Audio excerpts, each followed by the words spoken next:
Pag sinabing young scientist, ang unang naisip ng marami ay mga estudyante ng mga bansang progresibo gaya ng Singapore o Japan. O di kaya ay mga mag-aaral sa mga tanyag na eskwelahan dito sa Pilipinas. Pero nitong nakaraang buwan, may isang public high school dito sa Maynila ang humakot ng 2 gold at 2 silver medals. Bukod pa ito sa 13 special prizes sa isang Science Expo sa Bangkok, Thailand.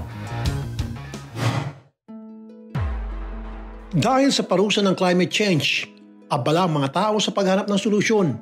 Para ika nga ay mapagaan ang masamang epekto nito, lalo na sa pagkain ng tubig. May 2 imbensyon na sigurado makakatulong sa mga tao. At ang nakakatuwa rito, mga batang scientist ang may gawa nito. Una na sa mga imbensyong ito ay ang digital farmer. This invention relates to the development of a novel digital farming agricultural robot wherein the field farming and robotic systems are merged together to address issues on worldwide food scarcity, limited number of young people taking farming as a career, and poverty. May na-invento rin silang water recovery urinal. Balang araw, ang ihi daw ng hayop at tao ay maaari nang inumin. So unang-una sa lahat, dito po sa Arenola, iihi po ang isang tao, it's either bata or matanda, kahit sino naman po pwede. Then, after po dyan, pupunta siya dito sa may maliit na tubing at dediretso po siya dito sa initan ng tubig. So pag sinabi po namin turn on, yung initan ng tubig ay magkukulo. Then afterwards, pagkakulo, yung mga makukulik niyang water moisture dadaan sa condenser. Sa condenser naman, ang gagawin naman itong parang hangin na ito na nilalagay din po sa aquarium. Kinokulate niya yung water hanggang mapunta po dito sa tinatawag nating water purifier na improvise lang din po namin para at least dito po namin makukulik yung water. So as of now, tinetesting pa namin at saka pinapatest pa po namin kung safe po bang inumin yung water or hindi. Pero as of now, yung nakolektang water, ginagamit po namin siya sa mga panghugas ng plato, pandilig ng halaman, at iba pa na nangangailangan ng tubig.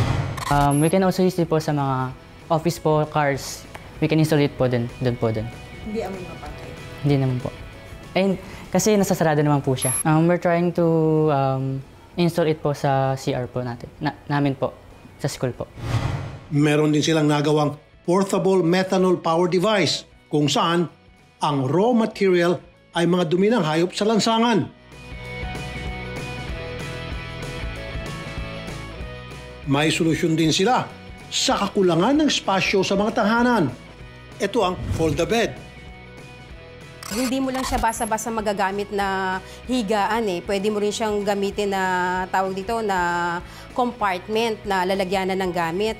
Kumbaga, napakadali mong buuin, so kaya mo siya ng 5 minutes. So kung talaga napakaliit ng espasyo ng tahanan mo, yung mga tawag dito, yung mga gamit mo na hindi ginagamit, so pwede mong doon muna iimbak na para hindi nakakalat. Ang lahat ng mga imbensyon ito ay produkto hindi na mga kilala at mayamang paaralan kundi ng isang high school sa Tondo, Maynila, ang Juan Nolasco High School. Hindi marangya ang pasilidad ng paaralan, pero hindi ito naging balakid sa galing at pagiging malikhain ng mga estudyante. Katunayan ito, humakot ang paaralan ng 3 ginto, 4 na silver at 3 bronze medal sa Thailand Inventors Expo na ginanap nitong Pebrero. Hindi naging madali ang laban ng ating bright scientist at ng kanilang coaches. Pero sabi ng mga guro, humuhugot sila ng lakas at inspirasyon mula sa kanilang mga estudyante.